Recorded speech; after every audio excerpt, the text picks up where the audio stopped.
Madragoas da Amália, com António Vieira. Mais uma vez estou à conversa com o Frederico Santiago, ele é o coordenador de mais uma edição da obra de Amália Rodrigues.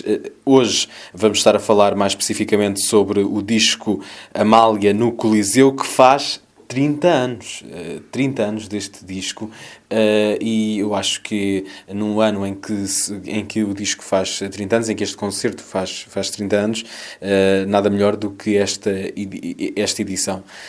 Por isso vamos falar sobre isso. Neste caso, o disco faz 30 anos, também é correto dizer, porque houve uma edição de facto do concerto que foi lançada logo no próprio ano. Sim. Portanto, faz o disco e faz o concerto, não é? Mas foi a única edição, portanto só saiu em vinil na altura. Portanto, agora não só são 30 anos para comemorar como é a primeira edição digital, mas este concerto é muito importante porque é claro que estamos com a Amália do fim, não é? Ou da reta final, não é? Portanto, quem vai à espera de ouvir a Amália no seu auge vocal não é isso que vai encontrar. Só que a Amália, como todos os génios, não é só uma coisa, não é? E portanto, uma das partes que ela tinha era a voz, mas depois também era a pessoa que era, o repertório que tinha, a arte toda que mostrava em palco. Era também o ter inventado fazer concertos de fado, não é? Que é uma coisa normalíssima para nós hoje, mas nunca é demais esquecer que foi ela que levou o palco ao recital, que levou o fado ao recital. E levou o fado ao recital até mais tarde no caso português, ou seja, fado... Era aí que eu queria chegar agora, é porque este concerto foi o segundo concerto que ela deu em Lisboa, sendo que o primeiro foi 2 anos antes. Portanto, a Amália deu o primeiro recital em Lisboa, sozinha. Portanto, ela, claro que atuou em Lisboa, em coisas com outras pessoas, nas casas de fado no início, tudo isso, mas quer dizer, dar um recital, uma coisa que ela fazia no mundo inteiro desde os anos 40... desde o final dos anos 40, ela só o fez em 1985. É uma coisa... parece incrível, não é? Mas foi assim, não é? Tivemos uma das maiores cantoras do mundo e nunca a tivemos a dar um recital sozinha em Lisboa, na terra dela, no auge da sua voz. E porquê que isso aconteceu, Frederico? Eu acho que era um bocadinho aquela mentalidade, primeiro do Estado Novo, que achava que um fadista não era um cantor e, portanto, não tinha a dignidade para dar um recital, não é? Um recital era uma coisa que só os cantores líricos ou então os cantores estrangeiros famosos é que poderiam fazer. Não havia essa cultura de ir ver um recital de uma pessoa como havia no resto do mundo civilizado. Não é? Isto partindo... Quer dizer, que eu estou a dizer do resto do mundo civilizado, não é que Portugal fosse civilizado na altura, não é? Que um país com uma ditadura não pode ser civilizado, mas pronto, no mundo ocidental. E a Amália realmente nos outros países todos fez isso. Mas depois, por outro lado, a seguir ao 25 de Abril, a colagem da Amália e do próprio fado ao antigo regime, não é? Que foi mais uma estupidez, porque o próprio Estado Novo, no seu início, tinha dito muito mal do fado. Portanto, acabaram por fazer a mesma coisa que o Estado Novo tinha feito no início. Fez com que a Amália também, e o fado, fosse um bocadinho proscrito, não é? E portanto, só depois, já a meio dos anos 80, é que o Portugal Democrático se reconciliou com ela e deu-lhe as honras todas, que depois culminaram na ida para o Panteão, que eu acho justíssima, mas que apesar de tudo, e se calhar a Amália se movisse não concordava, mas no Estado Novo nunca lhe tinham feito isso. Neste disco, e começámos a falar sobre isso, a Amália já não tinha as qualidades vocais no auge, mas tinha outras características, como tu disseste, entre elas a comunicação com o público. Como é que, neste concerto, como é que está evidente essa relação entre a Amália e o seu público? Pois eu acho que essa comunicação com o público que ela sempre teve, não é? E sobretudo tinha a inteligência extrema de perceber quem é que tinha à frente. Portanto, adaptava muito o seu recital aos vários públicos que tinha. E isso, nos concertos no estrangeiro, é flagrante essa noção que ela tinha. Mas em Portugal, ela claro que consegue fazer um repertório quase todo em português. Ela só canta uma coisa em estrangeiro, entre aspas, em espanhol. Canta muito fado e, sobretudo, essas outras coisas que ela sempre foi tendo também era um gosto pelo risco. A Amália estreia coisas novas aqui ainda. E E estreia aqui, e quer dizer, até no último recital que ela fez na vida, em 1994, ela estreou coisas novas. Quer dizer, E quando digo estrear coisas novas, ela neste de 87 estreia um fado do alemão, por exemplo, não é? Não era estrear coisas novas de segunda, não. Eram estreias mesmo muito, muito importantes. Ela, o final da primeira parte, faz com um cavalinho, uma coisa que nunca tinha feito num recital, portanto, entram aqueles instrumentos que acompanham as marchas e canta 2 marchas assim. E é uma mulher com quase 70 anos que ainda. E que se podia ter deitado à sombra dos tantos sucessos que teve, não é? E que ainda hoje, quase 20 anos passados sobre a morte dela, eu acho que não há ninguém neste país que não saiba trautear o Ai Moraria, o Povo Clavas no Rio, a Gaivota, quer dizer. Portanto, se ela tinha repertório para se sentar. Mas nunca o fez. Até ao fim estreou coisas novas. Porque até estes que eu disse, quer dizer, o Ai Moraria foi uma coisa que ela estreou nos anos 40, mas o Povo Clavas no Rio foi com 42 anos e a Gaivota foi com 45, portanto, ela foi sempre acrescentando coisas. Ela nunca se sentou nos sucessos que teve. Porque, insatisfeita como era, mais uma qualidade dos génios, não... Estava sempre à procura de mais e mais e mais e no fundo nunca estava contente e por isso é que mesmo com esta idade consegue fazer o que faz, porque eu quando digo que ela não está no auge vocal, eu acho que a Amália não chegou a perder a voz, o que ela perdeu foi o timbre, porque ela não falha agudos, ela não tem dificuldades de fazer as notas, quer dizer, não tem dificuldades, claro que tem se compararmos com a Amália com 40 anos, mas não é propriamente, a voz não ficou muito badalada, não aconteceu o que normalmente acontece às pessoas que cantam tanto como a Amália cantou a vida inteira. Mas claro que o timbre mudou, não é? E é isso, sobretudo, que quando começamos a ouvir a Amália nesta fase, choca um bocadinho. Mas depois, habituando-nos a isso, está lá tudo. E está lá tudo ainda mais, porque... O que é que está a mais? A mais não, o que é que está acrescentado? Não está acrescentado, quer dizer, primeiro está a maior parte dos fados, ou dos poemas dos fados, dos mais dramáticos, não sei se concordas comigo, mas se calhar assentam melhor numa pessoa com esta idade, não é? Sem dúvida, é mais credível, não é? Que aquela pessoa tenha passado por aquelas coisas. Exatamente, e há uma noção de tragédia e do próprio aproximar da morte que dá uma verdade ainda maior ao fado.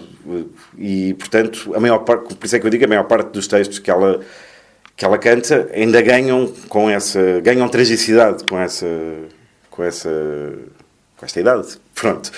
Mas, por outro lado, a Amália, o que eu ia dizer há bocado era, a Amália, se fosse um pianista, como acontece aos grandes pianistas, é com esta idade que estão no auge, não é? Porque têm, desculpa o termo, a ratice toda de espetáculo, viveram tudo, conhecem a vida como nunca conheceram, só que como o instrumento é exterior, o instrumento tem sempre 20 anos, pronto. Eles pensam, tocam e aquilo responde. No caso dos cantores, ou dos bailarinos, ou das coisas que vêm do físico, não é a mesma coisa, não é? A Maria Callas dizia que o canto é uma arte de juventude. Mas, por outro lado, a inteligência, e sobretudo no fado, que não é teatro como a ópera, que vem um bocado da experiência de vida, não pode ser da juventude, não é? Porque é muito estranho ouvir pessoas muito jovens a cantar de uma maneira quase como se fossem vencidos, não é? E por vezes é um dos erros dos mais jovens que começam a cantar o fado, é cantarem em repertório que de facto não se adequa à idade. Mas não é só o repertório, porque nós quando ouvimos a Amália com 20 ou 30 anos cantar mesmo repertório pesado, fazia-o com uma voz muito fresca. E ia fazer aquelas voltas todas que ela fazia naquele tempo, portanto, aquilo não era ridículo, porque ela era jovem a fazer aquilo, não é? E, portanto, o que é ridículo é ver uma pessoa com 20 anos a querer dar voltas que as pessoas só arranjam aos 60. Ou um pesos vocais que só arranjam aos 60. E depois queixam-se que aos 50 ficam sem voz, não é? Mas, como é óbvio, quem não é fresco no início, nunca o vai ser, não é? E até essa saúde vocal, porque nós temos que pensar os anos que a Amália teve de carreira, não é? E o que aquilo durou, não é? A Amália estreou-se em 1939. É preciso não esquecer. Foi no início da Segunda Guerra, não é? A Amália fez mais de 50 anos de carreira. Portanto, aquelas pessoas que dizem a Amália neste tempo já não canta nada, quer dizer, é muito estúpido pedir-lhe frescura vocal com esta idade e depois da carreira que teve. Eu acho que é mesmo muito estúpido. E até outra maneira de olhar para isso é quase ouvir a Amália sem a mesma frescura vocal é quase um privilégio, não é? Porque percebemos que está ali toda a história da Amália. Pois, quer dizer, é um privilégio porque graças a Deus já existia gravação no tempo dela e, portanto, nós tivemos acesso a todas as fases dela. Sei lá, por exemplo, no caso do Marceneiro, eu lamento imenso que não haja gravações de quando ela era mesmo novo, não é? Portanto, sim, porque temos esta história, mas pronto, o que interessa é o que existe, não é? E se realmente tendo toda a carreira da Amália documentada com gravações, claro que é um privilégio também poder assistir a este outono. Já te ouvi dizer que este concerto é um dueto de amor entre a Amália e o público. De que forma é que isso se nota? Eu disse isso e depois até houve umas pessoas que pensaram que eu estava só a dizer que a Amália punha o público a cantar. Não tem nada a ver com isso. É mesmo um dueto mesmo quando o público não canta e mesmo quando está lá. Só que eu acho que este arrependimento, entre aspas, que o público português teve de não a ter incensado como ela merecia nos anos 60 e ainda nos anos 50 e depois nos anos 70, não é? Que foi talvez o pior período da relação de Portugal com a Amália, fez com que nos anos 80 realmente houvesse Quer dizer, que as pessoas renderam-se mesmo à grandeza que aquela mulher tinha tido e que tinha ainda e quiseram demonstrar-lhe isso nestes concertos que ela foi dando no Coliseu e apesar, mais uma vez, de não ter a Amália no seu auge vocal, foram momentos de uma cumplicidade e de amor mesmo que eu acho que foram irrepetíveis e ela mesmo dizia que nunca mais voltava a ver aquilo. Por exemplo, o aplauso a seguir ao Povo Clavas no Rio é muito, muito impressionante e arrepiante mesmo o que acontece ali. Aquela sala parece que vem abaixo, não é? As pessoas aos gritos, Amália, Amália, Amália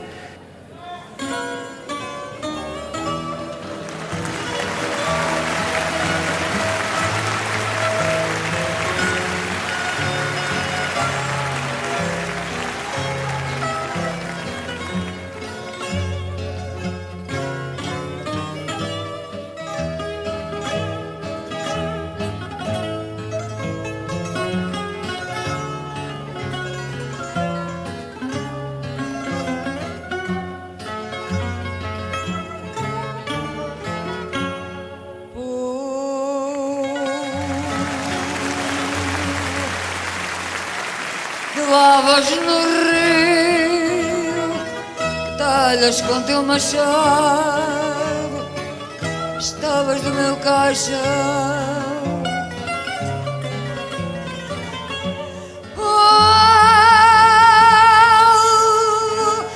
Que lavas no rio, que talhas com teu machado, estavas do meu caixão.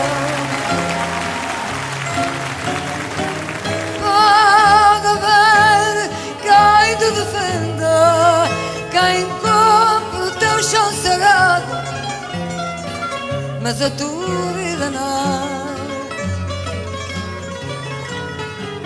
Pode haver quem te defenda, quem compre o teu chão sagrado, mas a tua vida não. Fui ter à mesa redonda, beberemos de que esconda o beijo da mão em mão. Fui ter a mesa redonda, beberemos de que esconda o beijo da mão em mão.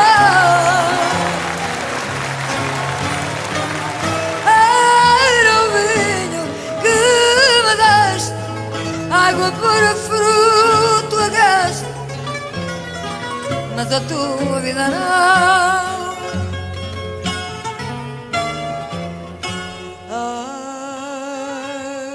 Aroma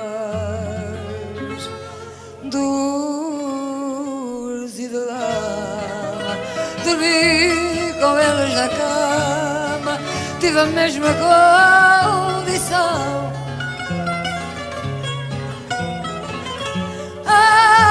Aromas do ama, dormi com eles na cama, tive a mesma condição. Povo, povo, eu te pertenço, desde-me alturas de incenso, mas a tua vida não.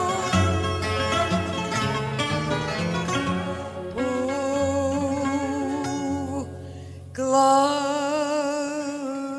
no rio, que talhas com teu machado as tábuas do meu caixão.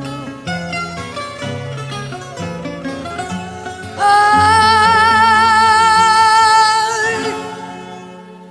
ai, povo que lavas no rio, que talhas com teu machado as tábuas do meu caixão.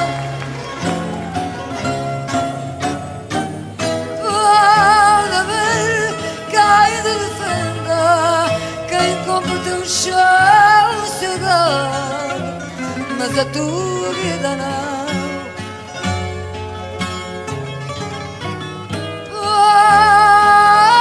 haver caído de fenda quem compra o teu chão sagrado, mas a tua vida não.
Obrigado.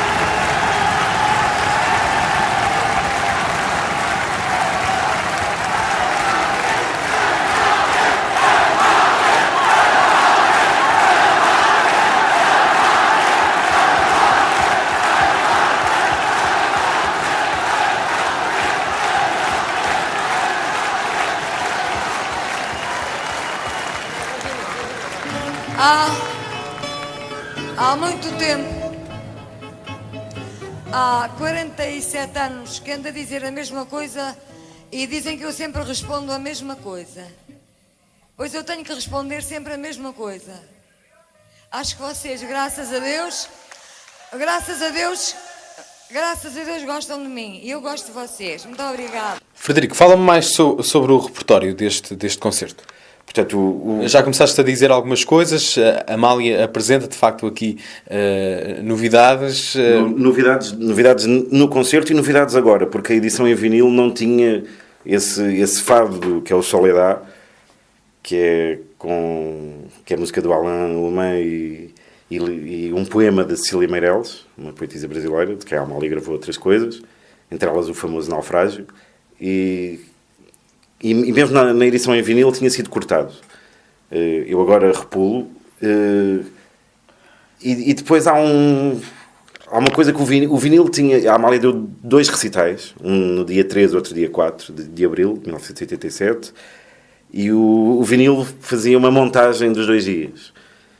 Eu agora fiz o primeiro dia inteiro, porque eu acho que é muito importante sermos testemunhas daquilo, não é? E não cortei nem um segundo de aplausos, porque acho que essa presença do público, a tal segunda voz do dueto, é fundamental neste concerto. E depois pus certos do segundo dia. A Amália só cantou uma coisa diferente no segundo dia. Mas claro, são sempre interpretações diferentes. Mas pronto, o primeiro recital é que está inteiro com o som puro, porque também a edição em vinil tinha sido acrescentada a esse som um eco péssimo que fazia com que a voz ainda parecesse mais baixa do que está. Portanto, a voz agora acho que está muito, a voz e as guitarras e tudo estão com o som muito puro, porque havia as bobinas multipista, não é? Que são aquelas bobinas originais que têm cada coisa numa pista, originais, e fizemos a mistura a partir daí. Obrigada.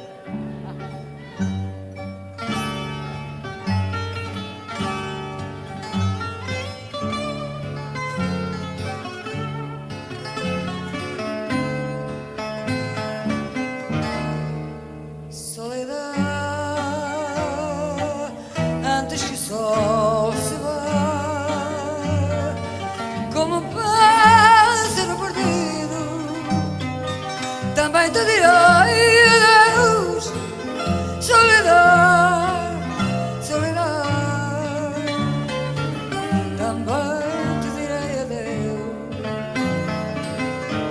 terra, terra morrendo de fome, pedras secas, folhas bravas. Ai, quem te pôs esse nome? Solidão, solidão. Sabia o que são palavras antes que o sol se vá, como um sonho de agonia cairás dos olhos meus, solidão.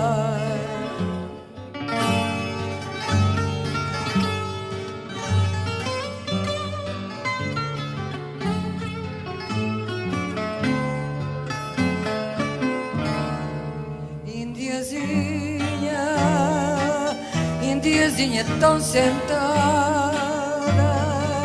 na cinza do chão deserta, que pensas, não pensas nada, solidão, solidão. E a vida toda se canta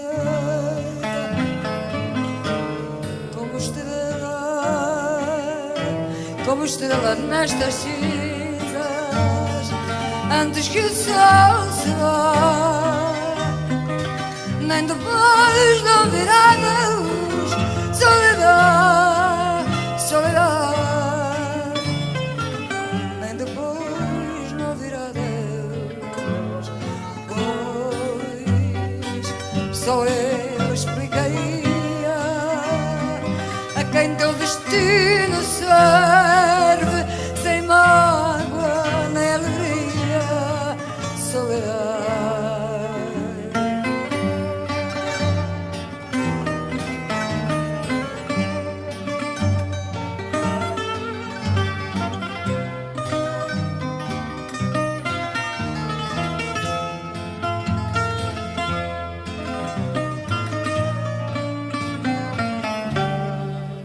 Também te direi adeus, soledad.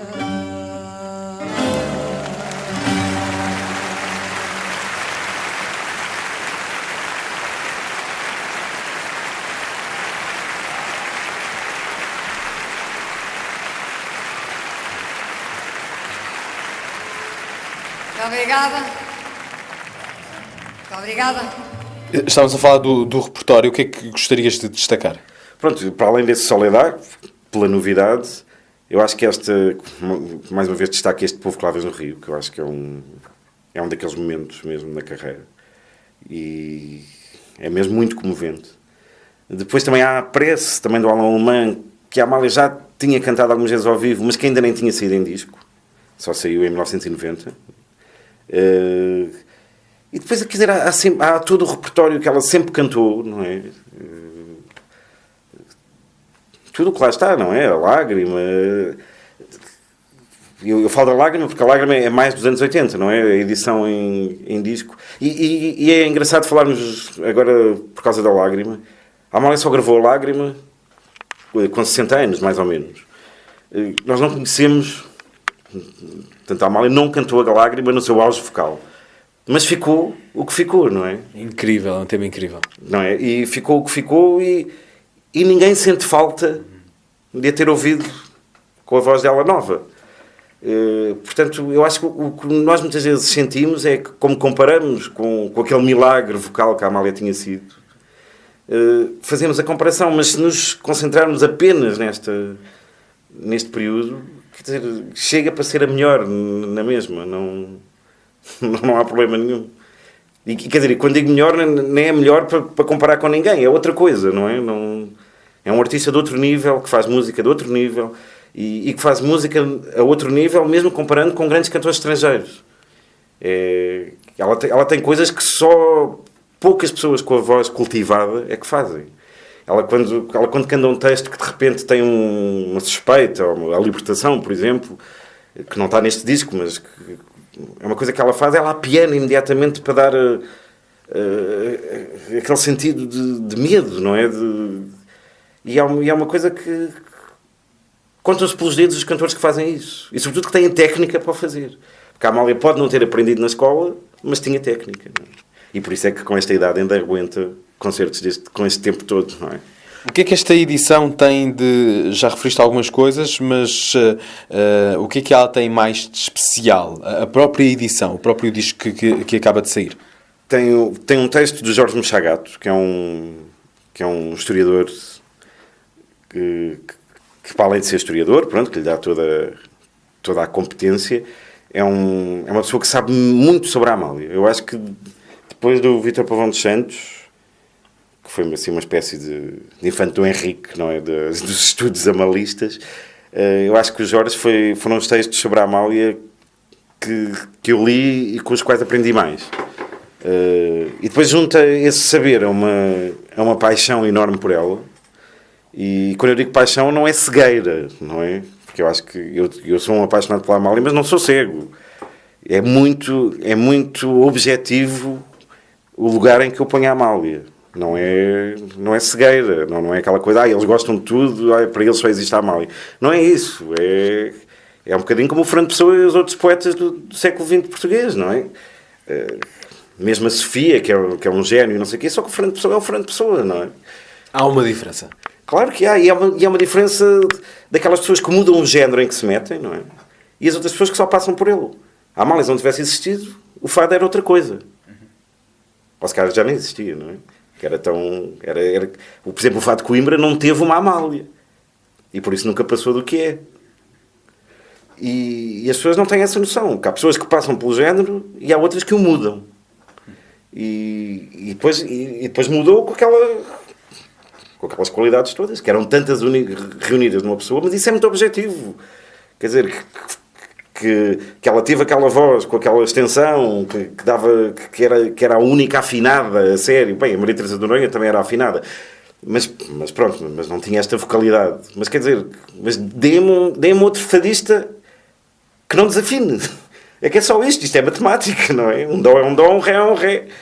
Podem dizer que isso não tem importância para o fado, e eu percebo que às vezes não tem, mas se vier afinado é melhor, não é? Claro. Porque ninguém pode acusar a Amália de não ter sentimento, ela não fica fria por ser afinada. Portanto, ela tinha tudo, e se tinha tudo, tem que se dar o lugar que ela tem, e não é bater nos outros. Ninguém está a dizer mal do Alberto Helder por dizer que o Fernando Pessoa é o Fernando Pessoa. E pronto, e batemos sempre nisto, mas eu acho que as pessoas não dão o devido valor à Amália, ainda hoje. Frederico, queres acrescentar mais alguma coisa a propósito desta edição Amália no Coliseu? Não, acho que é um concerto muito importante na carreira da Amália e mesmo na história de Portugal. Porque é esse encontro, não é? a maior coisa que a música portuguesa deu alguma vez, que se encontra com o público português, não é? E só isso acho que basta para ser fundamental.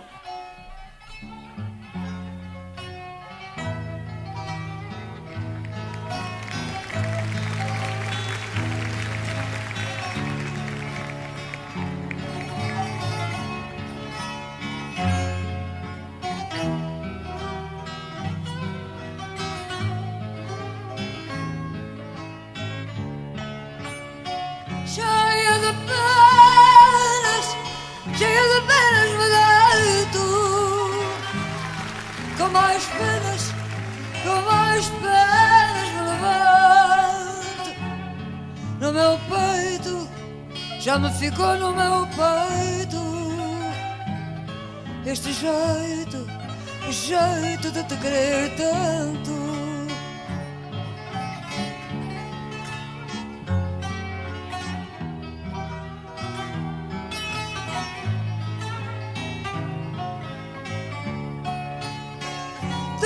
Desespero, tenho para o meu desespero dentro de mim o castigo.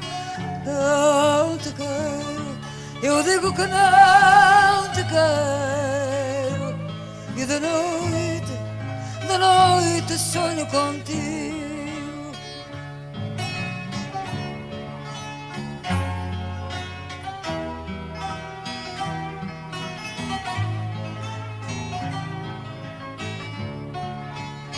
Se considero que um dia hei de morrer, no desespero que tenho de te não ver, estendo no chão o meu cheiro, estendo o meu cheiro e deixa-me adormecer.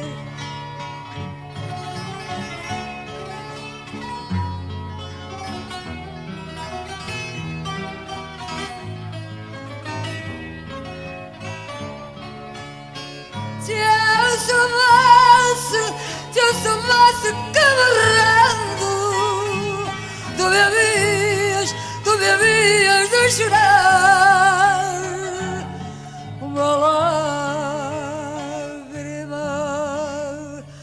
por uma lágrima tua, que alegria me deixaria matar.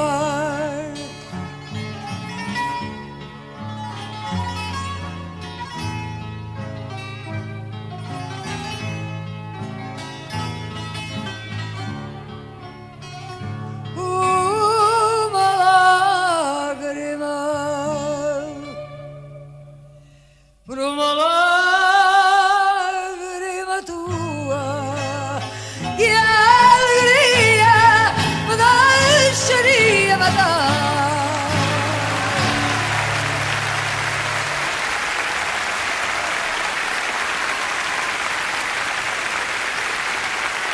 Obrigada. Obrigada. Obrigada. Muito obrigada.